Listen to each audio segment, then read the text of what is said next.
Welcome to the Arlington Street Church podcast. Founded in 1729, Arlington Street continues today as a gathering place for progressive people of faith in the greater Boston area and beyond. We are located at the corner of Arlington and Boylston Streets, across from the Public Garden in Boston, Massachusetts. Please visit ascboston.org for more information about this historic Unitarian Universalist congregation. Arlington Street Church, gathered in love and service for justice and peace. I don't know about you, but the word joy has always made me nervous. It's always struck me as kind of over the top, a bright yellow smiley face stuck desperately and unconvincingly on the tragic mask of a suffering world. To me, it brings to mind Tiny Tim, not the adorable moppet of A Christmas Carol, but the novelty singer of the 1960s, hair all a-scraggle, crooning "Tiptoe through the tulips" in his grating falsetto. And to me, again, speaking personally, it carries more than the word joy carries more than a whiff of obligation, as if it were my spiritual and even religious duty to feel cheerful and peppy in willful disregard of the plain evidence before my eyes. It doesn't help, early trauma. It doesn't help that as a young folk singer in the 1980s, I had a stressful encounter with an only slightly older adult nicknamed TJ, which stood, she explained, for total joy. TJ was the wife of the producer of my out-of-town concert, and since neither they nor I could afford a hotel, this being folk music after all, I stayed overnight in their home. Living up to her nickname, TJ greeted me enthusiastically with a bright smile. And I dearly wish I could remember what provoked her, but somehow during my brief stay, despite my best efforts to be a good guest, something I did, whether by omission or commission, irked TJ mightily. And before I departed the next morning, she unloaded upon me a fury of criticism and reproach. Now, maybe I deserved it. I was young and I could certainly have been inconsiderate, maybe even selfish. Sure, entirely possible. But the intensity of her rancor left me just a mite suspicious of the total joy thing. Fortunately, I overcame the temptation to suggest that perhaps a more suitable nickname might be PJ for partial joy, or even FJ for fake joy. Anyway, I resisted joy for a long time.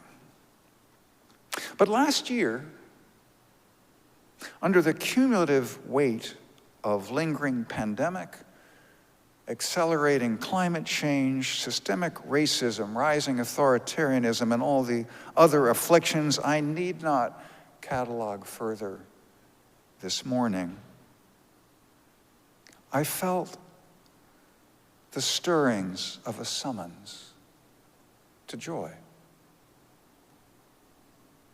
In my 7 decades on this planet, I've always been a fairly positive, upbeat person endowed by grace or genetics with a positive emotional buoyancy that has not escaped by any means discouragement, but has averted prolonged melancholy.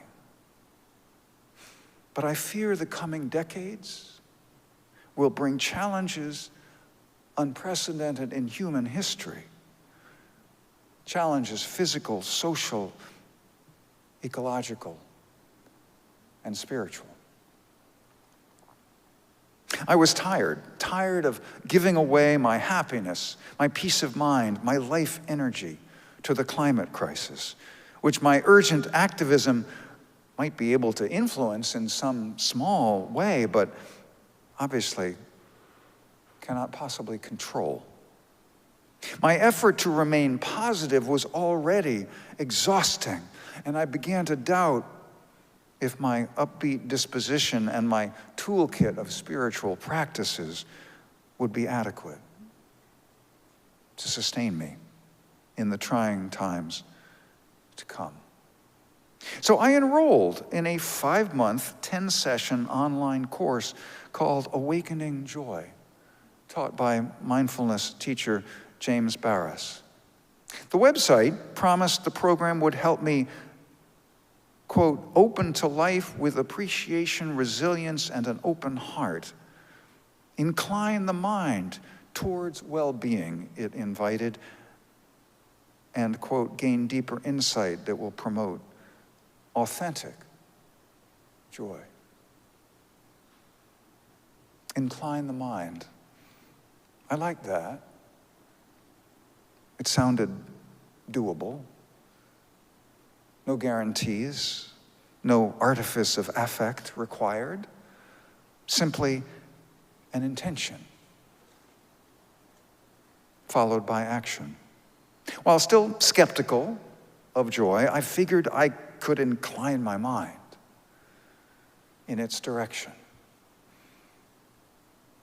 And I did. I was relieved that Barris immediately addressed the problem of the word joy. If the word joy is a stretch or a turnoff, he advised, see if there is another word that resonates more for you. Well-being, contentment, delight, happiness, aliveness, and substitute that word wherever you see or hear joy. Great, I thought, well-being. I can do well-being. Barris also anticipated my unease at even considering joy in the face of so much suffering. Remember, he said, your anger, sadness, and fear are contagious, and so are compassion, calm, and joy. Others are affected by the energy we put out into the world. I remembered that joy and suffering are not contradictions, but companions.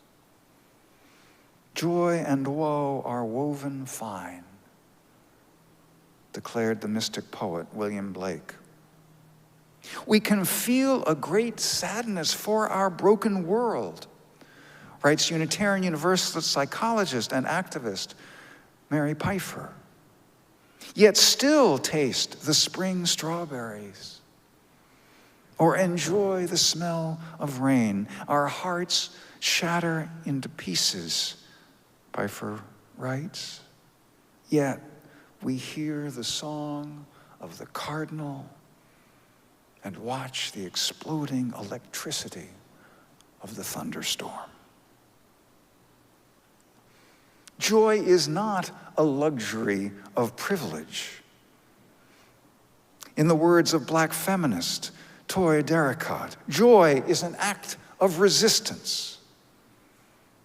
Activists Akaya Winwood and Rajasvani Bansali explain, reclaiming joy is transgressive. It allows us to step beyond the limits of rigid socialization and transactional habits. Joy is dangerous. It is a threat to systems of control and power over. Tracy Michael Lewis Giggets, author of Black Joy, says, I know that my joy stands defiant in the faces of those who try to dehumanize me. I know that my joy makes my oppressor big mad. Because more than stealing our rights, stealing our joy is their greatest, albeit subtlest, evil. Ensuring that we can't access our joy or that we have a fear or guilt around expressing it is probably the most insidious form white supremacy takes. Black joy is a kind of currency, and when we learn to spend it recklessly, the results are glorious. Just yesterday, my friend and neighbor, minister and activist Monica Bowman, a black woman raised in poverty in Louisiana, posted photographs of her smiling daughters on Facebook. With no need to name last week's Supreme Court decisions, Monica's text was brief. We will not allow this country to take our joy.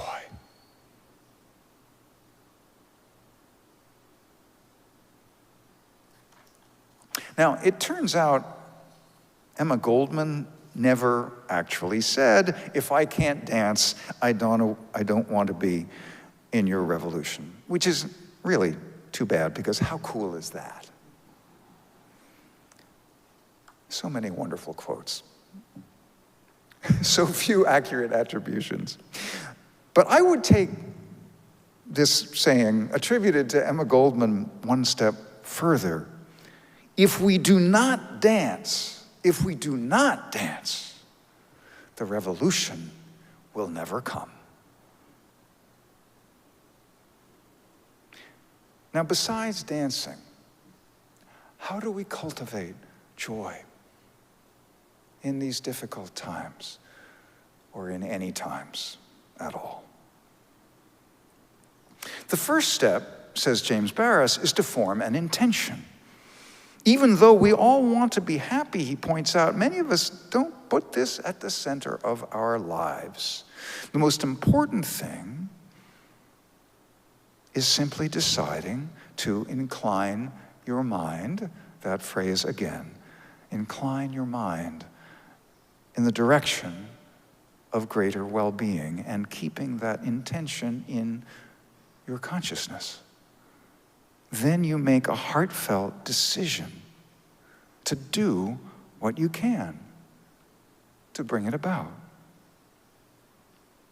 Now, that seemed kind of obvious, but it made me realize how hopeless I actually felt about joy.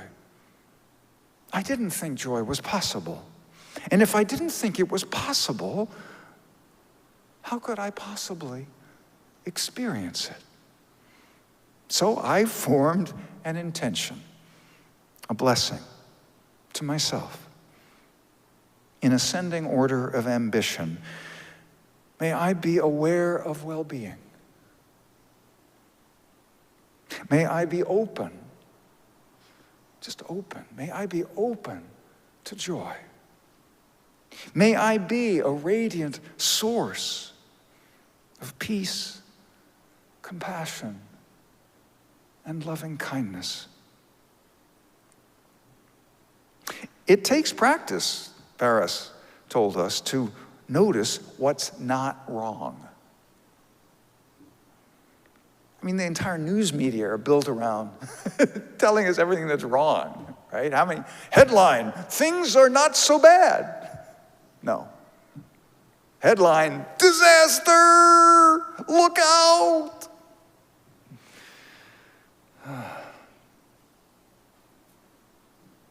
When we have a toothache, my teacher Thich Nhat Hanh used to say, we know that not having a toothache is a wonderful thing. Yet when we don't have a toothache, we're still not happy. A non-toothache is very pleasant, Thich Nhat Hanh said. We must remember our non-toothache. So Barris encouraged us to be alert for moments of well-being. Just moments of well-being, when things are, for the moment, for us, not so bad, maybe even okay. We know that there is so much suffering, but we can't dwell in that suffering 24/7, 365. It doesn't help. Not us, nor those who suffer more than we. When we notice such a moment of well-being, Barras advises, we shouldn't just acknowledge it, check it off our list, and return to our previously scheduled programming. He asked us to really let it in and be present for a full 15 seconds.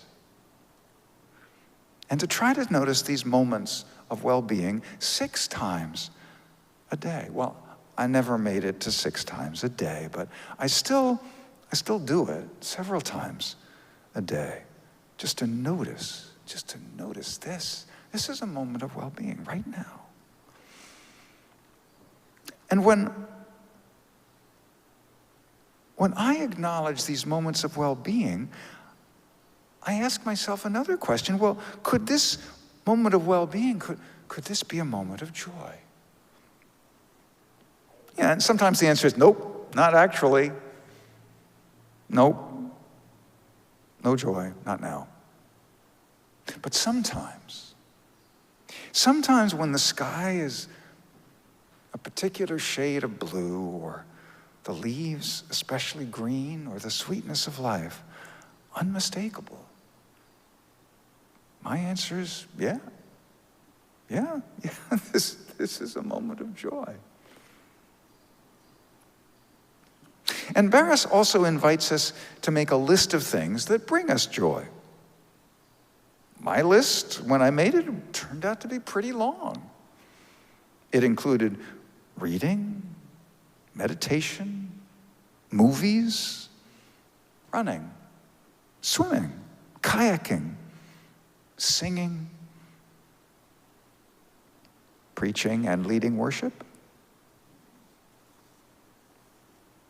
Do those things more often, was Barras' brilliant suggestion. Do things that drain your joy less often.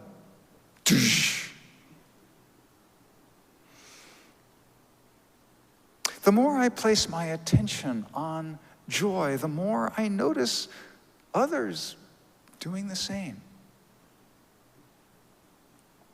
I had a chance to ask scholar and activist Joanna Macy a question during an online Buddhism and Ecology summit. This is what I asked her. I said, I know you practice active hope, as do I. But what are the feelings you're actually and honestly feeling these days? Without hesitation, she answered, I feel absolutely amazing. If I had ever known that this terrible situation for our planet, the threats to life on Earth, was going to come, and my people, our people, each other, that we'd be faced by this, I would want so much to be there.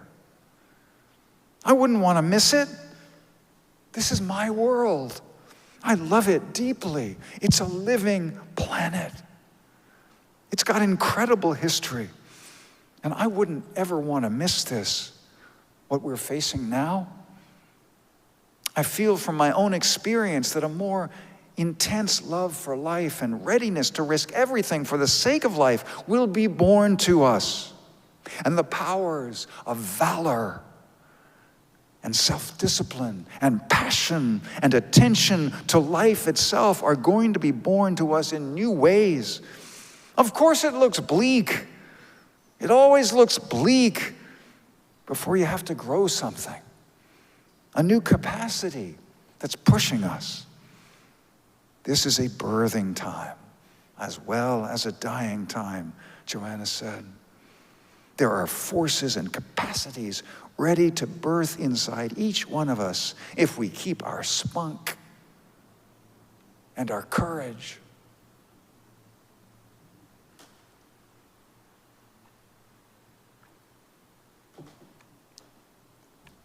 My friend Margaret Bullitt Jonas, an Episcopal priest with a powerful vocation for creation care, preaches the joy in climate justice.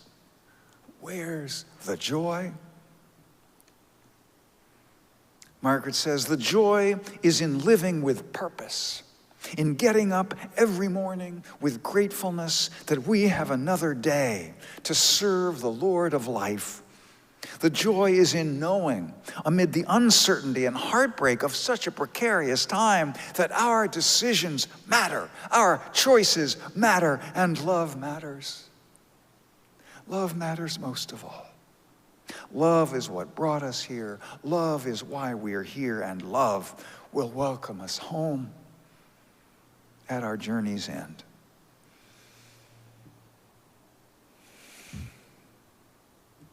My friends, I'm not optimistic about the future, at least the near future. I think we're in for some very, very tough times in the years to come. I have faith in the power of love, but I do not have confidence that we'll save the human species from our fear and folly in the time that we have. For myself, all I can promise is whatever happens, I will show up with all the grace and courage and kindness and compassion that I can. Thousands of years ago, a Hebrew bard composed a psalm. Though it was likely written to celebrate the deliverance of the holy city of Jerusalem from armed attack, the future it envisioned seems eerily prescient. Therefore we will not fear, though the earth give way and the mountains fall into the heart of the sea. Though its waters roar and foam, and the mountains quake with their surging,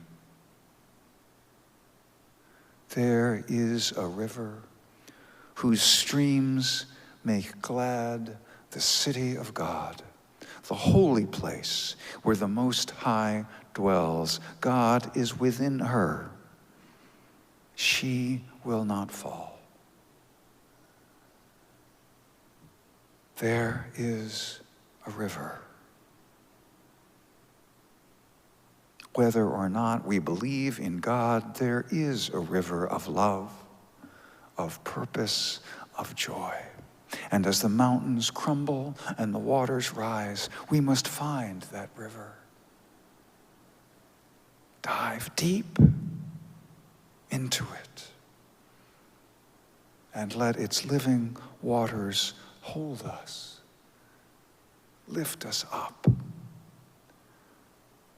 and carry us home.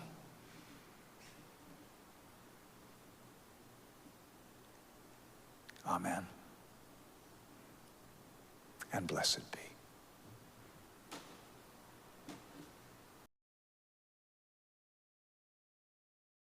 And now for our benediction, I invite you to place your palms together in Namaste. I bow to the divine in you. The words of Leslie Takahashi, all that we have ever loved and all that we have ever been, stand with us on the brink of all we aspire to create: a deeper peace, a larger love, a more embracing hope, a deeper joy in this life we share. Let us keep this faith, beloveds, and pass it on. Our worship has ended. Our service begins. Amen. And blessed be.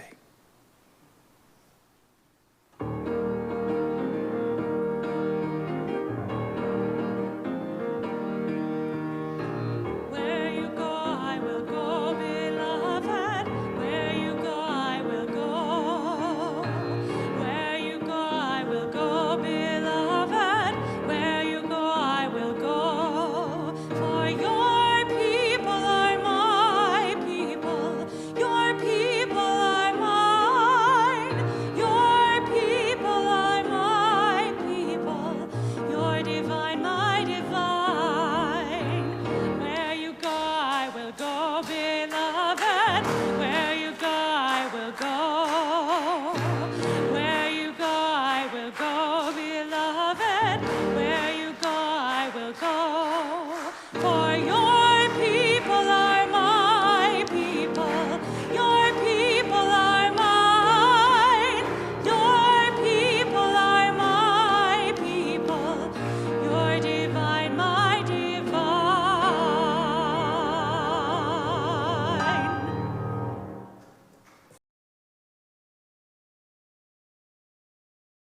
Please visit ascboston.org for more information about this historic Unitarian Universalist congregation.